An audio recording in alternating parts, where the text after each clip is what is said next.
Boa tarde, senhoras e senhores, e obrigado por aguardarem. Sejam muito bem-vindos à teleconferência da Elmor para a discussão dos resultados do terceiro trimestre de 2022. Informamos a todos os participantes que esse webcast está sendo gravado e traduzido simultaneamente. Destaque que para quem precisar de tradução simultânea, temos essa ferramenta disponível no ícone do globo escrito Interpretation, localizado no centro inferior da tela. Ao selecioná-lo, escolha o seu idioma de preferência, português ou inglês. Para aqueles ouvindo a videoconferência em inglês, há a opção de silenciar o áudio original em português, clicando em Mute Original Audio. Informamos também que os participantes verão e ouvirão o webcast durante a apresentação da companhia e, em seguida, iniciaremos a sessão de perguntas e respostas. Caso deseje realizar alguma pergunta ou necessite de ajuda, orientamos que sejam enviadas via o ícone de hashtag Q&A no botão inferior da sua tela. Antes de prosseguir, gostaríamos de esclarecer que eventuais declarações que possam ser feitas durante esse webcast, relativas às perspectivas de negócios da companhia, projeções e metas operacionais e financeiras, constituem-se em crenças e premissas da diretoria da Elmor, bem como em informações atualmente disponíveis para a companhia. Considerações futuras não são garantias de desempenho. Envolvem riscos, incertezas e premissas, pois se referem a eventos futuros e, portanto, dependem de circunstâncias que podem ou não ocorrer. As condições econômicas gerais, condições da indústria e outros fatores operacionais podem afetar os resultados futuros da companhia e podem conduzir a resultados que diferem materialmente daqueles expressos em tais considerações futuras. Gostaria agora de passar a palavra ao Henrique Gorenstein, presidente da companhia. Por favor, Henrique, pode prosseguir. Boa tarde a todos que acompanham este webcast de resultados da Elmor. Junto com o nosso diretor de vendas, Marcelo Bonanata, nosso diretor financeiro e de relações com investidores, Franco Gerodetti, estamos aqui para falar sobre os resultados da companhia do terceiro trimestre de 2022. Antes de iniciar os destaques desse trimestre, gostaria de prestar uma homenagem póstuma ao nosso conselheiro de administração, Sr. Paulo Libergot, falecido no último dia 7 de setembro. Quero deixar registrado aqui nosso agradecimento pelos relevantes serviços prestados à companhia, além de enviar nossas condolências à família. Falando sobre o terceiro trimestre deste ano, vale mencionar que o mesmo seguiu desafiador, assim como os trimestres anteriores, mas conseguimos, mais uma vez, encerrar o período com indicadores operacionais e financeiros positivos, dando continuidade ao ciclo de retomada dos resultados favoráveis gerados pela companhia, que vem passando por uma contínua evolução a cada trimestre. Nesse sentido, cabe destacar que registramos um dos melhores trimestres de vendas totais e alcançamos o 9º trimestre consecutivo de lucro líquido. Sobre os lançamentos, iniciamos as vendas de 2 novos empreendimentos que totalizaram um VGV líquido de R$ 228 milhões, com destaque para a primeira fase da Fazenda Itapetí, cujas vendas atingiram 90% até o final do trimestre. Vale lembrar que este é um projeto que conta ainda com mais 2 fases que serão lançadas no próximo ano. Gostaria também de reforçar que continuaremos atentos aos indicadores macroeconômicos e de mercado antes da tomada de decisão em relação aos projetos que planejamos lançar até o final deste ano e início do ano que vem. Aproveito também para agradecer, em nome da Elmor, pela confiança depositada pelos investidores ao longo dos anos e reafirmar o nosso compromisso com a manutenção do seu modelo de negócios, a geração de valor aos acionistas e a manutenção da companhia entre as de maior destaque do setor, focada na gestão responsável e transparente. Antes de encerrar, gostaria de destacar também que realizamos mais um evento Só Elmor Tem, nos dias 5 e 6 de novembro, na cidade de São Paulo, e realizaremos nos dias 19 e 20 de novembro este mesmo evento nas cidades de Mogi das Cruzes e Curitiba. O evento tem como objetivo reduzir o estoque de unidades prontas e em construção da companhia, reforçando, mais uma vez, o compromisso da companhia em reduzir a sua alavancagem e geração de resultados positivos. Agora, o Franco Gerodetti e o Marcelo Bonanata vão apresentar os principais dados operacionais e financeiros da Elbor. É com vocês, Franco e Marcelo. Obrigado, Henrique. Bom, pessoal, vou passar rapidamente aqui pelos destaques do terceiro TRI. Conforme já havia sido divulgado na nossa prévia operacional, tivemos um valor de vendas no TRI bastante relevante. A gente já comentou aqui, um dos maiores trimestres da história da companhia, com 470 milhões de reais, sendo aproximadamente 18% referente à comercialização de unidades prontas, 42% em construção e 40% de lançamentos.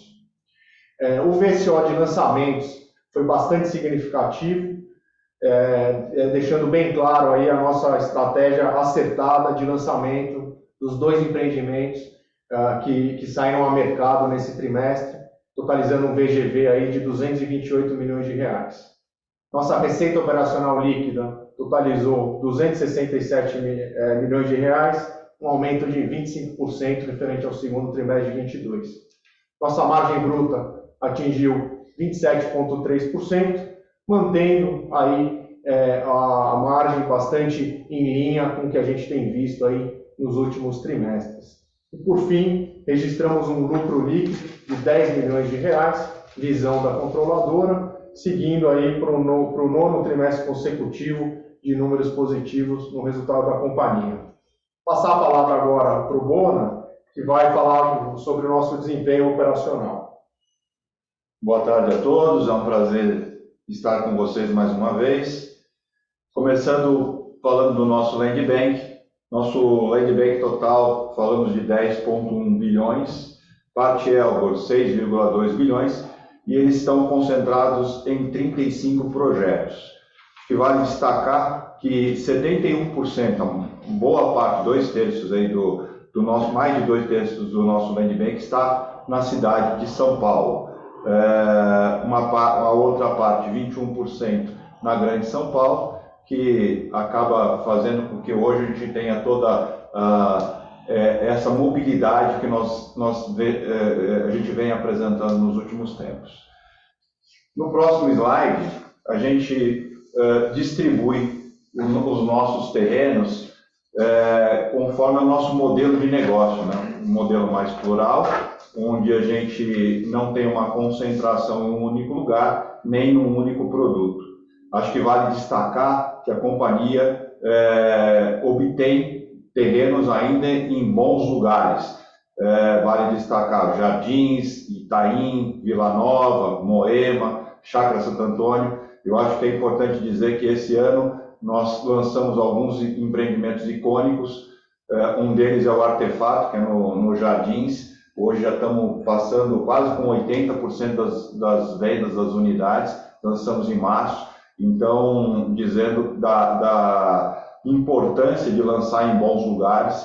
E acho que a gente acaba vendo só na distribuição desse mapa, onde a gente está com mobilidade urbana, em lugares renomados, em lugares que a gente tem velocidade. E os últimos lançamentos, a performance dos últimos lançamentos mostra isso para a gente. Então, são 7,7 bilhões de potencial na cidade de São Paulo, 4,4 bilhões é a parte Elbor.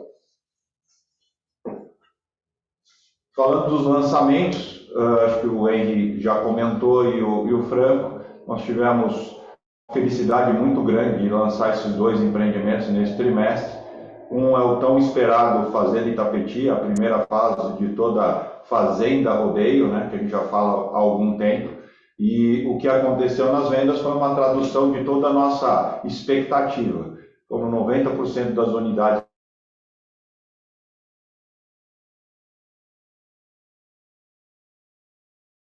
projeto, a importância de tudo que a gente estava represando ao longo do tempo, a gente conseguiu colocar em prática. A gente vai começar a represar agora a segunda fase, que são mais 260 lotes, e a gente deve vir abrir vendas a partir do início do ano, lá para fevereiro e março. Então a gente vai concluir a venda da primeira fase e aí já começando a represar para a segunda fase. E o outro empreendimento que nós lançamos no trimestre foi o Elbor Pátio São Bernardo, nossa linha Pátio, que é uma linha de projeto onde a gente coloca apartamentos flexíveis junto com toda uma estrutura de mall, uma estrutura de serviço, dando ao nosso cliente essa praticidade, né, de morar num projeto como esse. E a gente, num mercado tão competitivo como o mercado do ABC, principalmente a cidade de São Bernardo, a gente conseguiu só na arrancada sair com 60% das unidades. Hoje a gente está com 72% das unidades vendidas e já ensaiando, aí já para abrir a segunda fase, a segunda torre que a gente deve abrir agora dia 19. Então, 2 empreendimentos que a gente lançou com sucesso absoluto dentro do trimestre. Falando das vendas contratadas, como disse bem o Franco, esse foi um dos trimestres com um dos trimestres com maior relevância de todos os tempos aí. Nós atingimos 470 milhões de reais em vendas contratadas, 25% a mais do que o segundo trimestre deste ano e 11% a mais do que o trimestre do ano anterior. Acho que vale destacar essa performance aí, não só dos lançamentos, mas também fazendo um trabalho muito forte na venda do nosso estoque, na venda das unidades prontas também. E aí, falando do acumulado de 9 meses, a gente está em linha, teve uma ligeira queda aí, mas acho que estando em linha do que a gente vem trabalhando e vai conseguindo de resultado. Podemos passar para outra página. A gente falando de VSO, tivemos aí um aumento do nosso VSO total, de 10,4 passando para 13,2, e o VSO parte Elbor de 10,5 para 11,5. Na próxima slide, a gente fala do nosso estoque. Nosso estoque total está em 3,2 bilhões, parte Elbor em 2 bilhões, 93% localizado no Sudeste. Acho que a composição aí é importante. Deixa eu dar uma olhadinha aqui, não está aparecendo ali para mim, está cortando ali embaixo. Desculpe. Falando em padrão, a gente tem um destaque aqui importante do nosso estoque do altíssimo padrão, né, que a gente, esse ano, desde o ano passado até agora, conseguindo colocar alguns empreendimentos relevantes no altíssimo padrão e conseguindo ter um desempenho importante nas nossas vendas, acho que muito em consideração a esses projetos como o W, que a gente retomou as vendas, retomou agora a parte de mídia, a gente vem conseguindo resultados bem significantes para o W, o Artefato, como eu disse, o próprio Leopoldo, que é o Figueiras Leopoldo. A gente está em linha já para lançar um próximo projeto já de alto padrão, que é na Rua João Lourenço. Então, a Elbor ratificando aí todo o trabalho que tem para o alto e altíssimo padrão. E aí a composição do estoque, a gente vê que o nosso estoque de pronto ele vem diminuindo bastante. Hoje é em torno de 20% do nosso estoque total.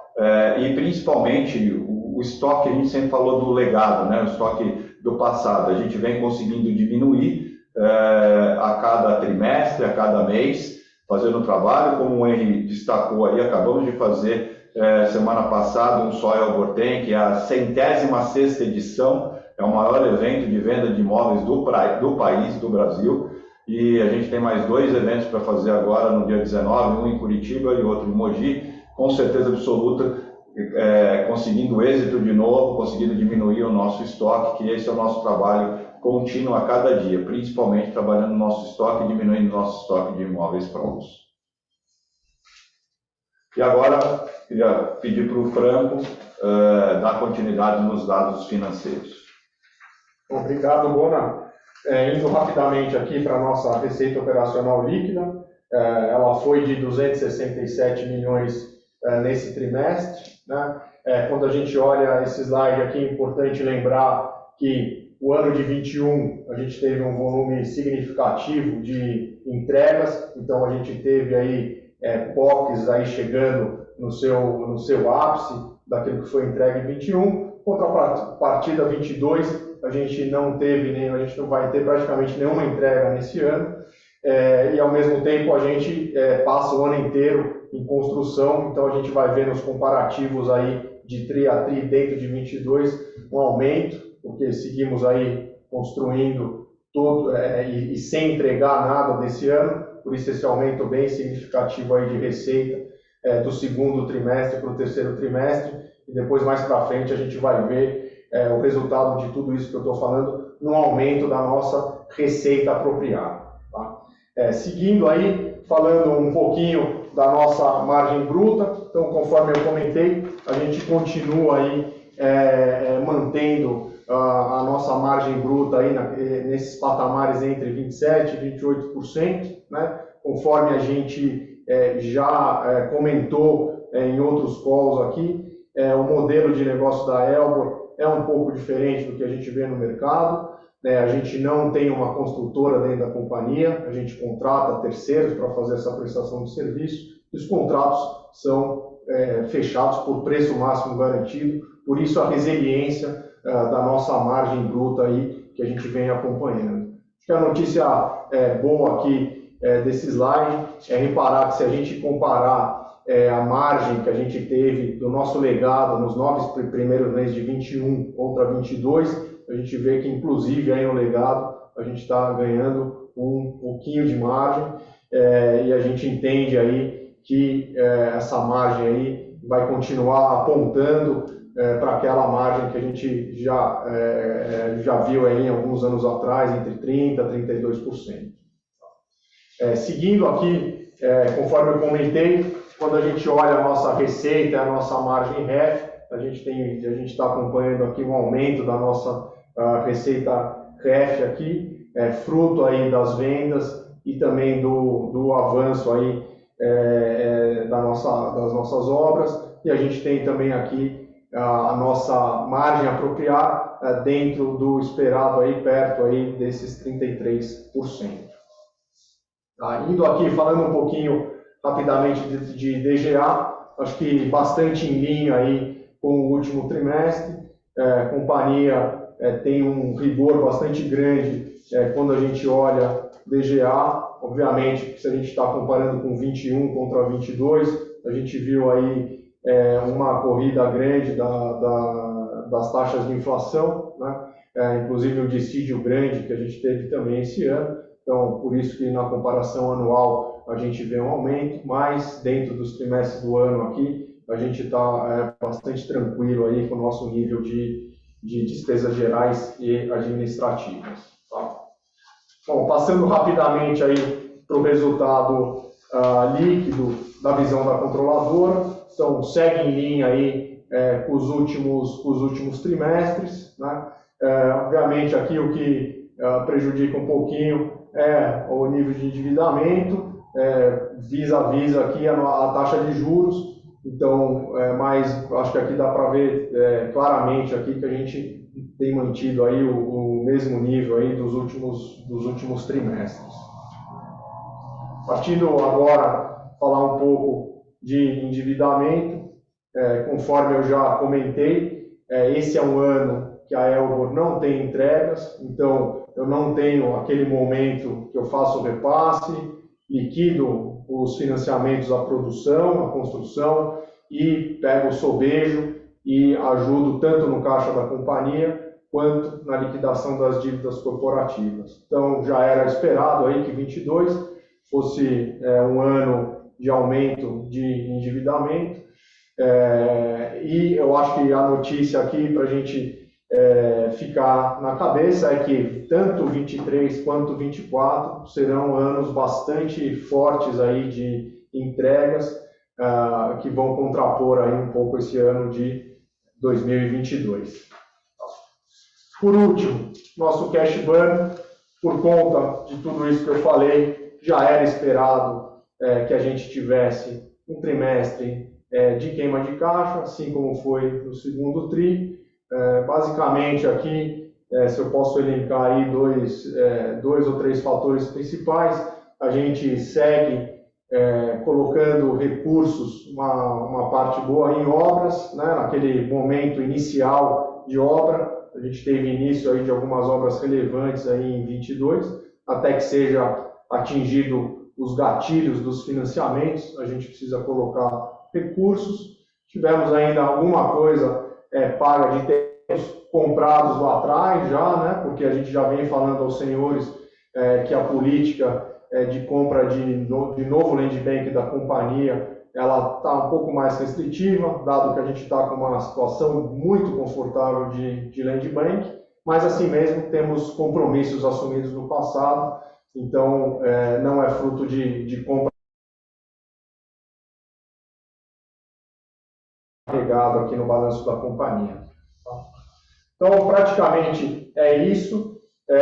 Gostaria de agradecer aí a participação de todos e vamos abrir agora para sessões de perguntas e respostas. Então, por favor, caso tenha alguma pergunta, por favor, nos envie através do ícone #Q&A no botão inferior da sua tela. Obrigado.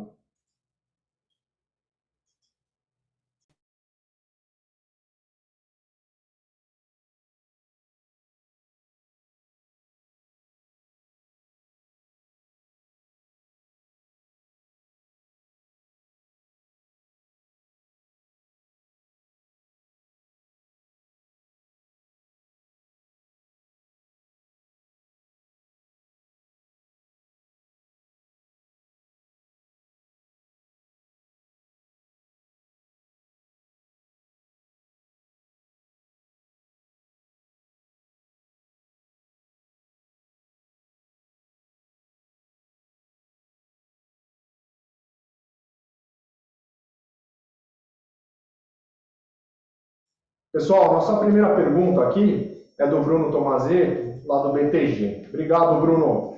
Boa tarde, Henry, Franco e Marcelo. Poderiam comentar como sentiram o mercado para vendas em outubro e qual a expectativa para a reta final do ano? E uma segunda pergunta, como estão pensando em ganho de preço, margem nas novas etapas e fases da Fazenda Itapetí?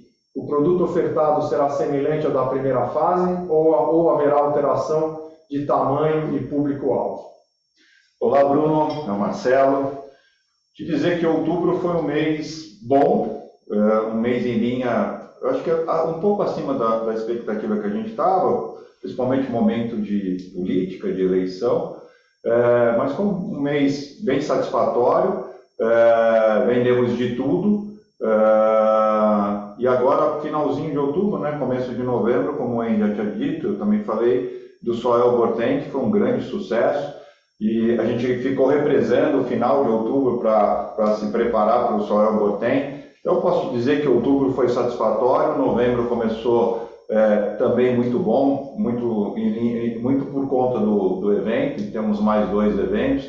As coisas estão acontecendo, não estão fáceis, estamos trabalhando bastante, um poder de convencimento maior com essa turbulência toda, mas a gente sempre vê que na hora de uma incerteza também o cliente acaba optando pelo imóvel, né? Bem de raiz, então a gente acaba demorando um pouquinho mais, mas as coisas estão acontecendo.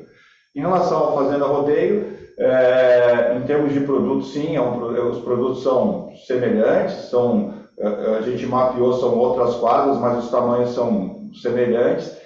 E a gente já teve um ganho de preço real, viu, Bruno? A gente acabou já virando a tabela aí já umas 2 vezes e acabou, além da virada de tabela de ganho real, repassamos a inflação já também nas tabelas, então a gente já conseguiu perceber esse ganho real e sem perder, principal, que é a velocidade de vendas. Então a gente tem uma expectativa bem importante para o Fazenda Itapetí.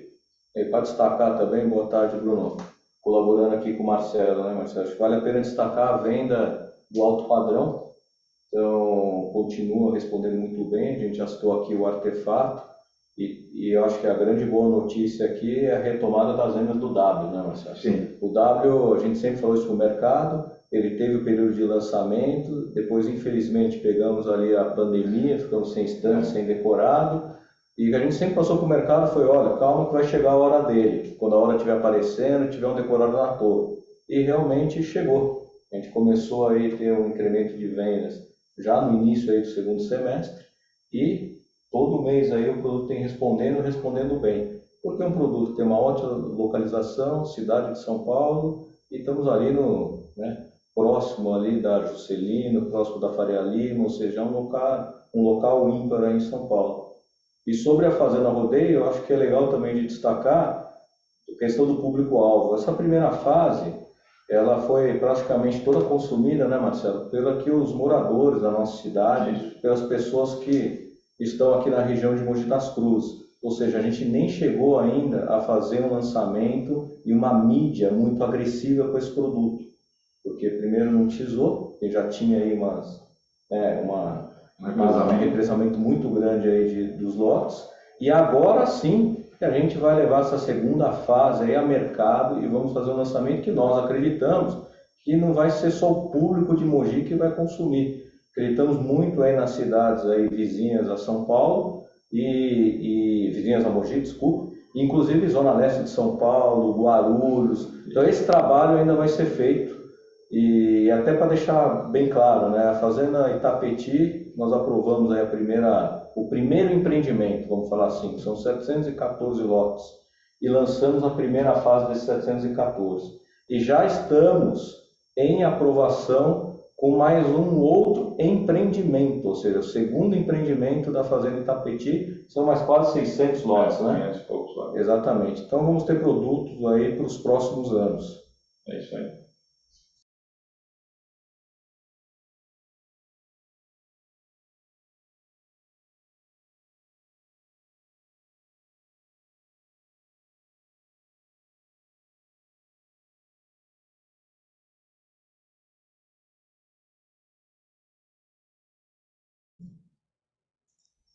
Bom, pessoal, nossa próxima pergunta é do Bruno Mendonça, lá do Bradesco. Quais serão, obrigado Bruno pela pergunta, quais serão as estratégias que a companhia pretende colocar em prática para reduzir a alavancagem? Olá, Bruno. Boa tarde, eu Henry. Obrigado pela pergunta. Então vamos lá. Acho que a estratégia vai ser a mesma, que a estratégia nossa, qual que é? Vender os imóveis e com isso a gente conseguir gerar caixa e pagar as nossas obrigações, perfeito? Vale relembrar que quando a alavancagem da companhia subiu, nós tínhamos aí praticamente 2 bilhões e meio de reais de imóveis prontos, pagando condomínio e IPTU. Na mesma base, Bruno, esses imóveis hoje representam 560 milhões de reais. Então, se você olhar, olha o que a gente já conseguiu aí fazer nesses últimos anos, perfeito? E uma outra coisa que tenho que relembrar, e eu acho que é muito importante, que é o seguinte, esse ano a companhia não entregou empreendimento nenhum. E se você olhar o nosso pipeline lá de entregas, o ano que vem são 14 empreendimentos. A conta, só para você ter uma ideia, o ano que vem temos aí em torno de estoque do que a gente entrega o ano que vem, em torno de 900 milhões de reais, tá ok? Desses 900 milhões de reais, com 200 milhões a gente quitou 100% do plano empresário, de tudo que a gente entrega o ano que vem. E temos aí 700 milhões de reais de sobejo. Aí realmente a gente vai ver a alavancagem da companhia se reduzindo, né? Como a gente está falando do mercado há muitos anos. Mas que, inclusive, você entende muito bem nesse setor, esse setor é um setor de ciclo longo. Então as coisas elas não acontecem em cada trimestre. Eu acho que o trimestre até, a gente está aqui, a gente tem que atender nossos investidores, mas infelizmente a gente não constrói um empreendimento em 3 meses. Então estamos aí com muita expectativa, a gente sabe dos desafios aí desse novo governo, desse novo ano, estamos preparados para o que vai vir, estamos cautelosos, mas estão aí os números. Eu acho que operacionalmente a Elbor tem entregue aí bons resultados para o tamanho da companhia. A gente tem conseguido todo trimestre aí vender bem, melhorar a margem, vender um pouco melhor. Então, com certeza, a tão sonhada redução da alavancagem, que nós também queremos muito, ela deve começar o ano que vem e em 24 ela está bem menor a alavancagem da companhia. Até se você olhar nesse trimestre também, vale a pena ressaltar que hoje a companhia, onde ela, né, ela tem um volume maior aí de endividamento mês a mês, que vem aumentando o endividamento, é justamente no plano empresário, que são o quê? O financiamento para as obras que estão em andamento. Então, não sei se o Franco quer considerar mais alguma coisa. Quero só relembrar aqui, quando a gente fala aí do ano que vem, né, de tudo que a gente vai entregar, quando a gente chegar no dia final de todas as obras que a gente vai entregar o ano que vem, a gente está falando aí de um volume de plano empresário de quase 600 milhões de reais, né? Então é bem em linha com isso que o Henrique está falando, né? Então, de cara aí, quando a gente entregar tudo isso ano que vem, a gente já quita esses 600 milhões de reais, né? E a expectativa a gente tem focado muito aí nesse estoque que vai ser entregue. E aí, obviamente, né, com o sobejo, a gente espera aí trazer caixa para a companhia e aí tomar uma decisão, né, de, enfim, quitar alguma operação aí corporativa, né? E então acho que esse vai ser o cenário.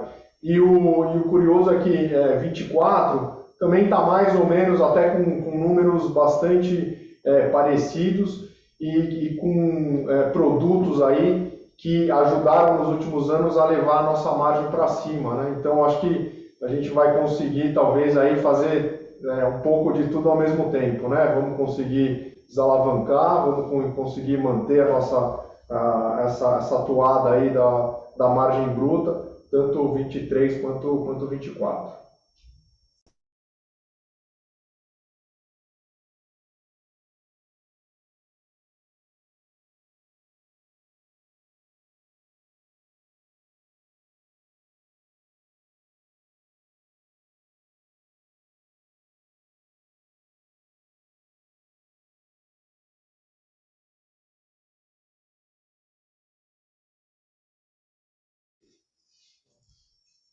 Bom, pessoal, nossa próxima pergunta é da Mariângela Castro, lá do Itaú BBA. Obrigado, Mariângela. Ela está pedindo aqui para a gente falar um pouco mais sobre cash burn, quais foram as principais razões e qual a expectativa para os próximos trimestres.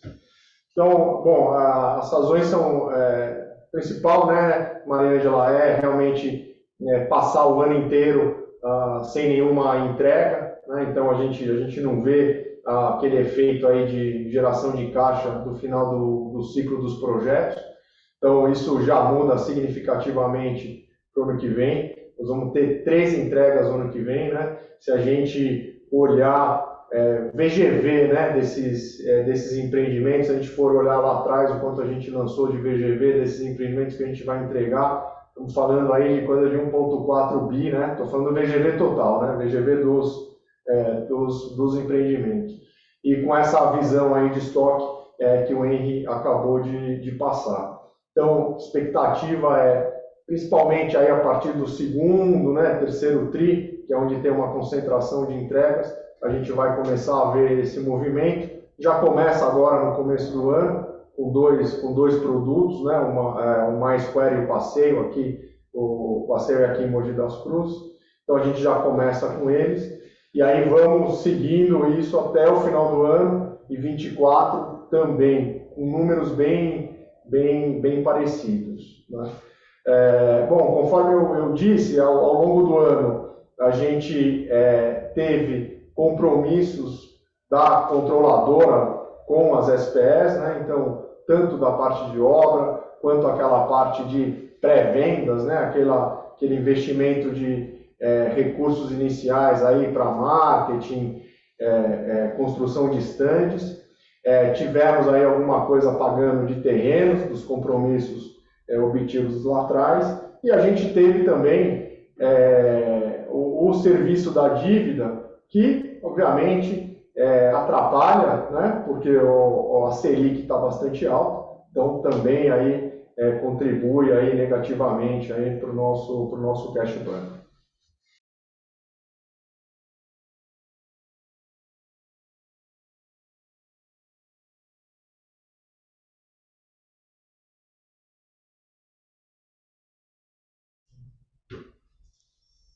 Tivemos também aqui É uma pergunta de investidor pessoa física, o Amadeu. Como estão os distratos nas novas vendas? Bom, Amadeu, obrigado aí pelo interesse. Acho que essa é a boa notícia, né, que a gente já tem aí algum tempo no setor, né, desde que virou a chavinha da legislação. Então, eu diria que aqui a gente já testou algumas vezes a legislação e ela efetivamente está funcionando. Então, a gente está vendo aí o nosso volume de distrato realmente bastante baixo hoje em dia, e eu acho que em linha com o que é natural do setor. Talvez ano que vem, como a gente vai ter um volume muito grande de entrega, pode ser que a gente tenha aí algum aumento, mas mais uma vez aí bem natural, de acordo aí com o ciclo e com o momento de entrega. Mas aqui realmente a gente não tem se preocupado muito e a gente não tem visto um aumento aí conjuntural nos pedidos de distrato. Ô, Franco, se você me permite, eu queria dizer que a gente vem medindo isso mês a mês, né? A gente se preocupa muito com distrato, até porque tudo que nós sofremos no passado, vendo de uma maneira global, vendo por empreendimento, por região, acho que uma coisa que eu acho que vale destacar, que a gente, num passado recente, nós criamos uma parcela, parece que não é tão significante, mas é muito significante.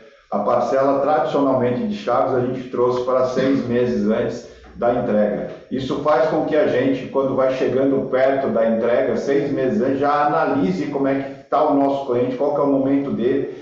Então, assim, isso vem nos ajudando muito, né, Franco, a ter essa sensibilidade já 6 meses antes, fazer alguma coisa, adequar esse cliente, passar ele para outro lugar, ou até mesmo vender essa unidade. Então, a gente está conseguimos uma maneira de ter uma velocidade cruzeiro muito tranquila em relação a isso, e a gente vai acompanhando mês a mês e as coisas estão muito tranquilas, mesmo com todas as adversidades que o país vem passando. Não, eu achei até legal de citar também, né, Marcelo, a própria estratégia de vendas do loteamento da Fazenda Itapetí. Importante. A gente optou aí, a companhia optou de fazer escritura com a lição fiduciária já na venda no stand, ou seja, para dar uma garantia melhor, uma qualidade melhor na nossa carteira de recebíveis do loteamento. Então, o cliente que comprou Fazenda Itapetí, ele passou a escritura, recolheu o ITBI, e a gente fez aí a alienação para nós. Isso é uma garantia, que é aquilo que eu acho que o Marcelo citou muito bem, né? A gente teve um problema enorme com o distrato, o setor como um todo, a Elbor sofreu bastante, virou a página, então a gente fica muito aqui de olho nesse assunto do distrato.